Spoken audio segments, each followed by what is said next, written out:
So I think it's fair to say that the access to nursing routes across England now moved some time ago to a full degree level. So to become a nurse in any field of practice, you have to apply to university, and you apply specifically for the field of practice you want to work in.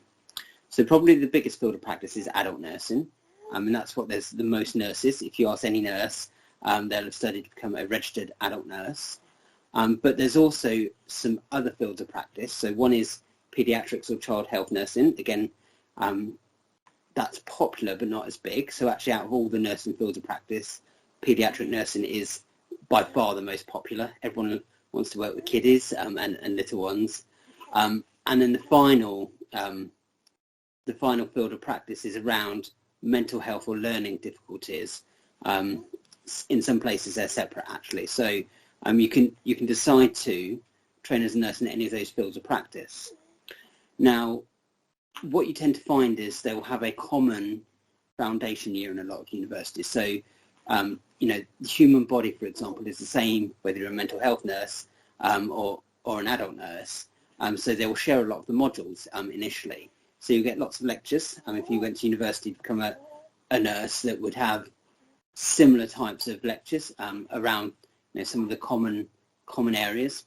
And then what you'd also have is field of practice specific lectures where you go off in your cohorts and learn that applied version. So you might talk about, I don't know, anatomy of the heart, but you might talk about it from the perspective of,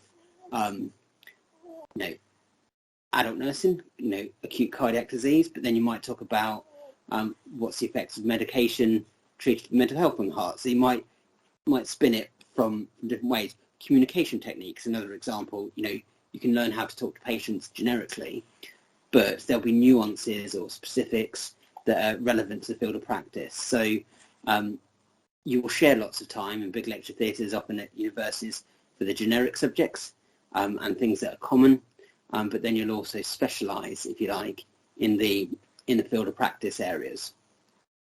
So to get into university, you obviously have to apply via UCAS, and that's the University College Admission Service.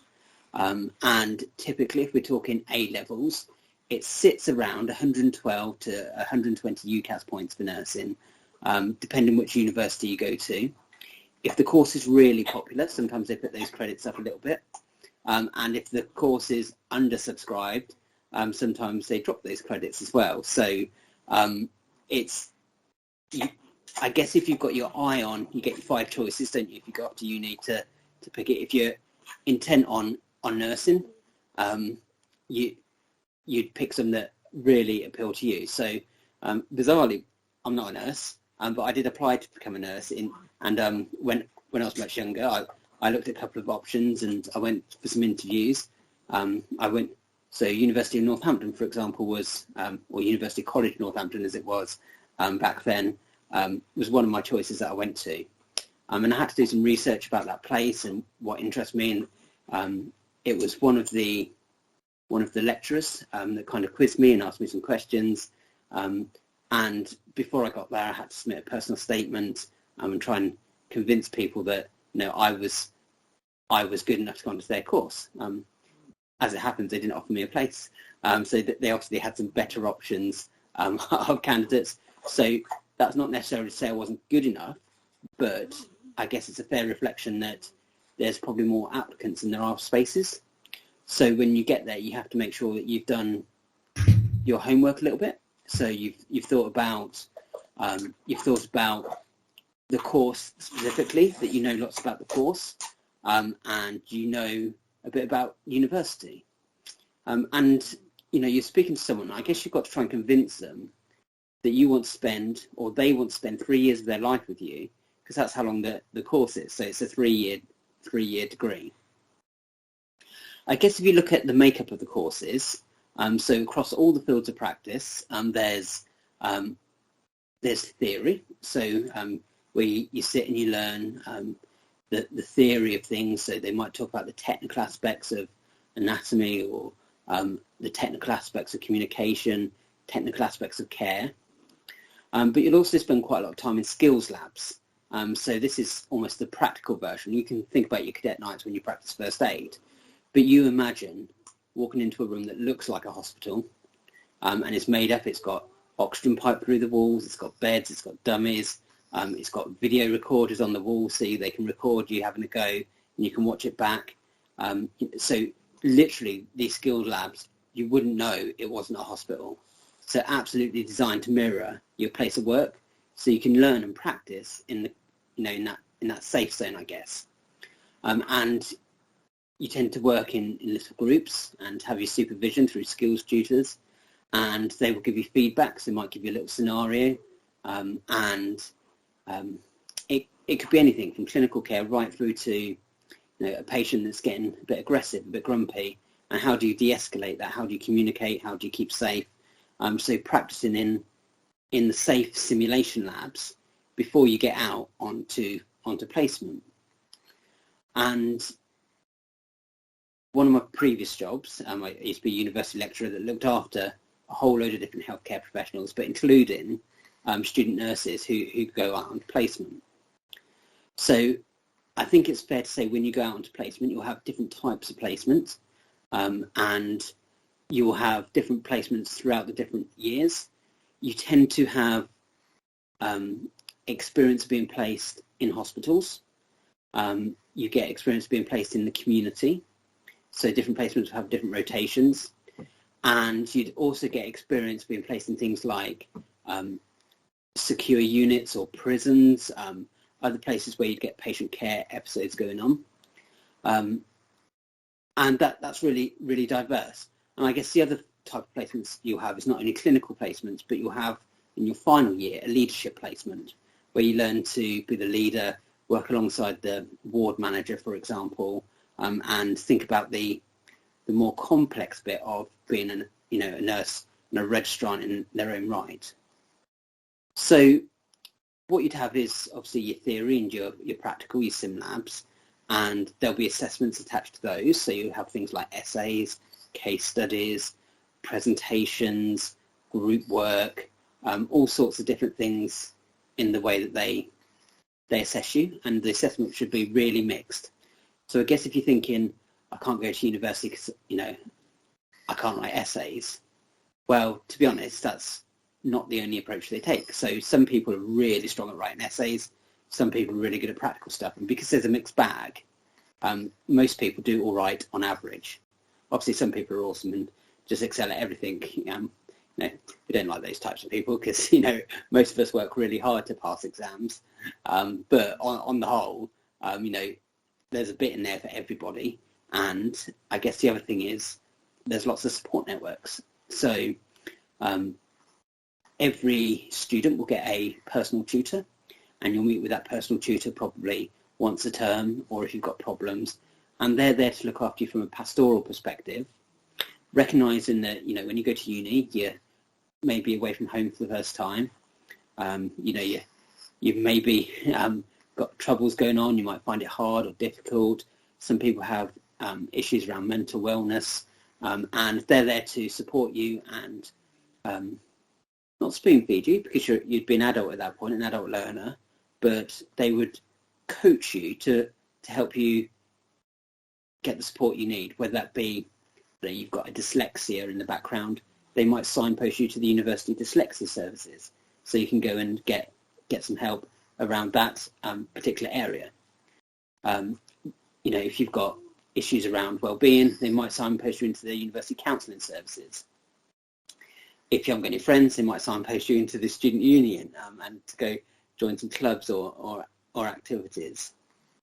So I guess there's loads and loads of support, and that transition is there. And I guess the other thing is everybody on your course will be in the same boat, so you make friends, and you'll make some awesome friends for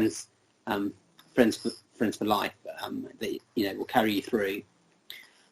So I guess the reflection is it is a lot of work, but it's absolutely achievable, even if you think it's not achievable for you. Like the job there of the tutors is to get you through the modules, and it's a bit like taking GCSE. You do one GCSE in maths, which equate that to a module. So you do one module in anatomy, for example. You take your exam, you pass it, you move on. Then imagine you move on to a GCSE in science. The equivocal might be a module in communication. So the fact it's modular means that there's milestones, and usually you get at least 2 attempts at each exam, and you'll get a certain amount of credit. So you might have 90 credits across the year that you can fail. I'm not saying you will fail, but it means that it's not expected to pass first time. It's set up that actually there is wiggle room if you don't quite get past it. The other thing to say is the pass mark at university is 40% for a module. So it's actually quite, you probably used to test it like 70, 80%. Getting above 70% is really difficult at university. That would be a first class honours degree or a first. So that's quite tricky to get a first. So not that many people score 70, 80. It's really rare to get 90 or 100. But, most people come in around that 50%. And a proportion around that 40%, and some just below, and they'll be given support, and there's lots of support services to do that. So I think broadly, you've got 3 years of application, both generically but also in your specialist field of practice, and from that you'll get experience of working in different areas. So hopefully when you come out the other end of it, you've got a few ideas where you might like to work. And it's a bit like trying before you buy, I guess. So if you went into a shop, you can always return your dresses or your trousers, can you, if you don't like them. And it's a bit like that with placements. You might find some things you really, really like, and you're like, awesome, I want to work there. But the trouble is, you go to your next place and like, oh, I really like that as well. So by the end of 3 years, you've had maybe 6, 9 placements. Maybe 10, 12 weeks each one in the community, in the hospital, in different units, different areas. You've got to choose where you want to apply for a job as a newly qualified nurse. And there's a preceptorship program, so a 1-year preceptorship program. And often you can get a preceptorship program that rotates you through an area.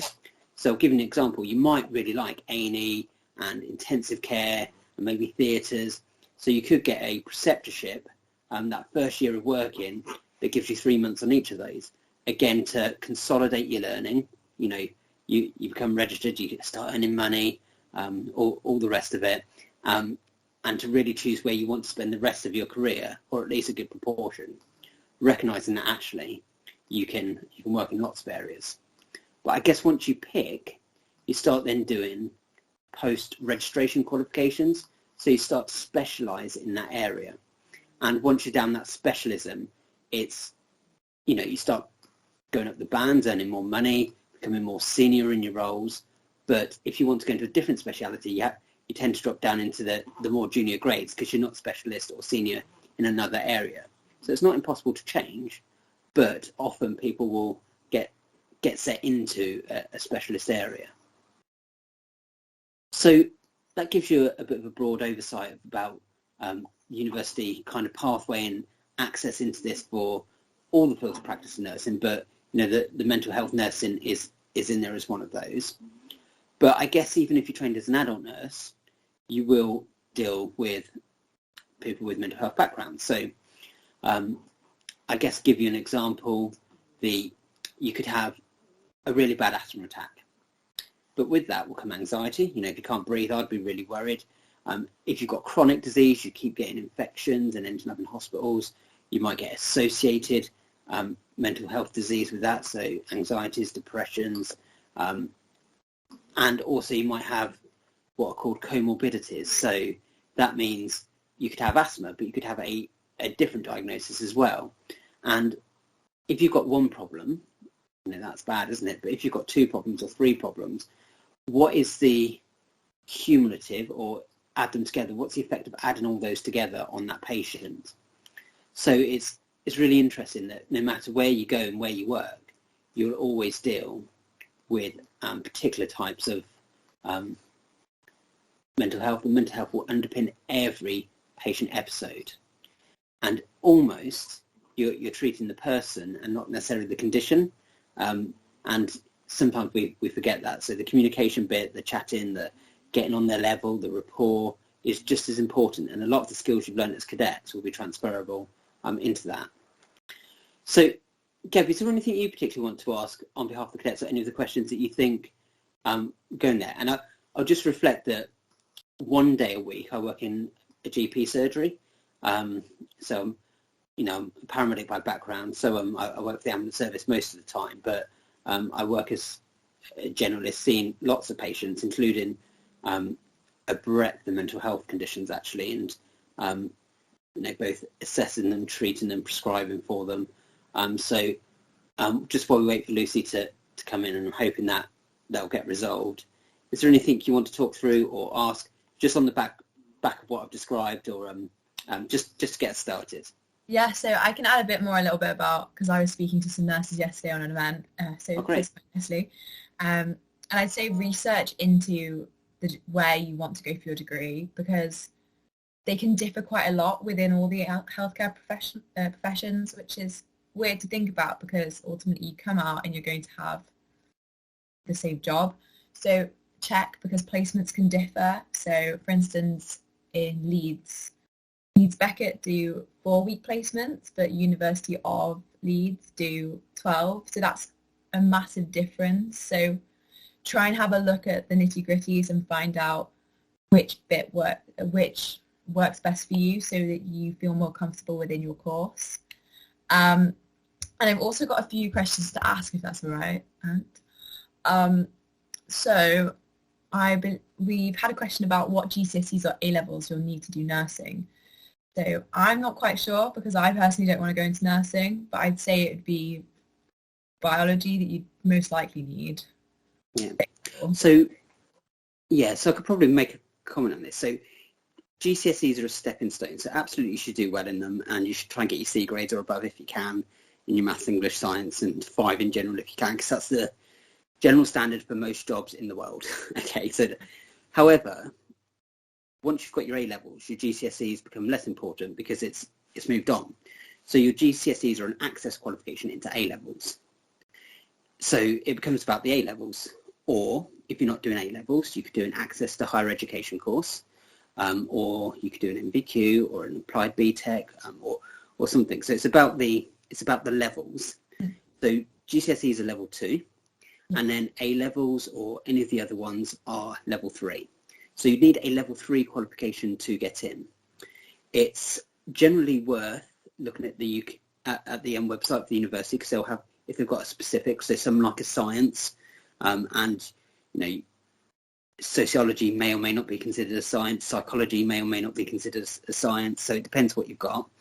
But broadly, it's about the points, and it's not about the subjects. So whether it's an ABC qualification, each one's worth a certain amount of points, UCAS points, you've got to add those up, you've got to get above that threshold to get an interview, and it's almost like stepping stones. So GCSEs get you into A-levels, A-levels get you to an interview, and then when you get to the interview, it doesn't really matter, because it doesn't matter what points or you've scored. It's then about you performing and impressing and convincing them that they want to spend 3 years of their life with you, and you'd make a good nurse. So as much as I reflect, you've got to work hard to achieve that next stage. That next stage almost becomes less important when you're in a room with 20 other people that have got the same stage. So yeah, that's great. And I believe sorry, can I just add a point? Yeah. I'm currently doing my A-levels, so I would say if any of you are picking your A-levels now or later on, pick the subjects that you enjoy. And everyone will tell you this, but do it, because when you have to revise for hours and you don't enjoy the subject, you just won't do as well, because you won't want to put the time in. So pick the subjects that you enjoy, and it just makes everything so much easier. So that is my biggest tip for A-levels. What would you say are the main differences between being a nurse and being a doctor? Some people get them. They overlap sometimes. Yeah. I mean, from my perspective, Lucy might give us a different answer. I think it's about skill sets. So it's like comparing an apple with a pear, as in, they're both quite juicy, quite tasty, good for you and all the rest of it. But they're different fruits. They're different, totally different species, and they both would come with their own uniqueness. So you become a doctor. A doctor isn't a superior healthcare professional. They're an alternative healthcare professional, and everyone contributes to the patient care journey. But they will bring their own uniqueness around patient assessment, diagnosis, and some of the complexities, either surgery or their specialism, and they will do their part of the patient care journey. I think nursing at its foundation levels, again, will bring obviously a very patient-centered approach. So looking after the person, making sure that the holistic element is cared for. So not only their medical need, but the person is cared for in their own right. But there's lots of other skills that nurses will bring to it.